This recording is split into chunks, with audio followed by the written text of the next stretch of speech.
भारतीय राज्य राजस्थान के जैसलमेर जिले में स्थित कुलधरा गांव की रहस्यमयी कहानी, जिसे शापित गांव, रहस्यमयी गांव और भूतों का गांव क्यों कहा जाता है। यहां तक कि आप गूगल पर सर्च करेंगे कि भूतों का गांव, डरावना गांव, शापित गांव, तो आपके सामने कुलधरा का ही नाम आएगा। आखिर क्यों कुलधरा गांव को दुनिया की डरावनी जगहों में से एक जगह माना जाता है? इस गांव में ऐसा क्या हुआ जहां कुछ वर्षों पहले हजारों परिवार हंसी खुशी रहते थे, लेकिन आज ये पूरा गांव खंडहर में तब्दील हो चुका है। अब इस सुनसान जगह पर आपको मिलेंगे तो सिर्फ पत्थर और झाड़ियां, यहां तक कि किसी भी घर पर आपको छत भी नहीं मिलेगी। ऐसा तो हो नहीं सकता कि जहां पर कोई रहे और छत भी ना हो। फिर इन घरों की छत आखिर में गई कहां पर? इस गांव में ऐसी क्या जादुई शक्ति है कि आप गर्मी में जब भी इस गांव के अंदर जाते हो तो आपको गर्मी का एहसास तक नहीं होता, लेकिन आप जैसे ही इस गांव के बाहर आते हो तो आपको असहनीय गर्मी महसूस होती है। और इससे भी ज्यादा हैरान करने वाली बात, सन 2014 में जब भारतीय पुरातत्व विभाग के कुछ लोग सर्च के लिए रात को कुलधरा गांव आए तो उनके साथ ऐसा क्या हादसा हो गया जिसके बाद राजस्थान सरकार ने रात 6 बजे बाद किसी को भी अंदर जाने की अनुमति नहीं दी।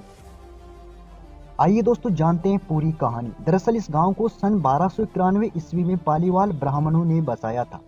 उस समय कुलधरा गांव के पालीवाल ब्राह्मण शिक्षित और धन दौलत से संपन्न थे, और ये बात राजस्थान के इतिहासकार कहे जाने वाले महान लेखक कर्नल जेम्स टोड की पुस्तक एनाल्स एंड एंटिक्विटी जो राजस्थान में लिखी गई है। पालीवाल ब्राह्मणों ने इस गांव को बहुत ही योजनाबद्ध तरीके से बसाया था, और घरों की डिजाइन इस प्रकार की गई कि भयंकर गर्मी में भी आपको गर्मी महसूस नहीं होगी।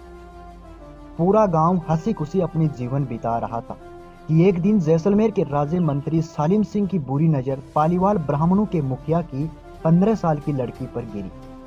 सालिम सिंह वैसे तो एक मंत्री था, लेकिन उसकी पावर इतनी थी कि जैसलमेर का राजा भी उससे डरता था। सालिम सिंह एक इंसान नहीं बल्कि इंसान के रूप में एक राक्षस था। उसकी नजर जिस भी लड़की पर गिरती थी वो उसे पाकर ही रहता था।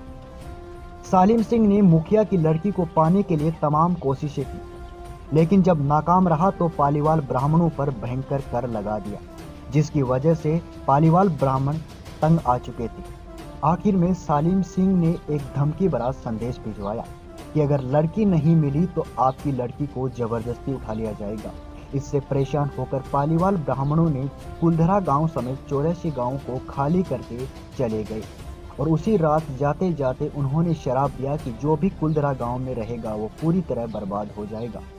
और तभी से लेकर कुलधरा गांव आज तक खंडहर के रूप में ही रहा है। वैसे दोस्तों, आपको स्टोरी कैसे लगी कमेंट सेक्शन में जरूर बताना। अभी राजस्थान सरकार ने इसे दिन में टूरिज्म पैलेस के रूप में विकसित किया है। आप अगर घूमना चाहते हो तो सुबह 8 बजे से शाम के 6 बजे तक घूम सकते हो। प्रवेश शुल्क प्रति व्यक्ति 10 रुपए, अगर कार से आते हो तो 50 रुपए। वहीं घूमने का अच्छा मौसम अक्टूबर से मार्च तक है। जैसलमेर के मुख्य शहर से 18 से 20 किलोमीटर दूर है। वहीं जैसलमेर हवाई अड्डे से 22 किलोमीटर दूर है।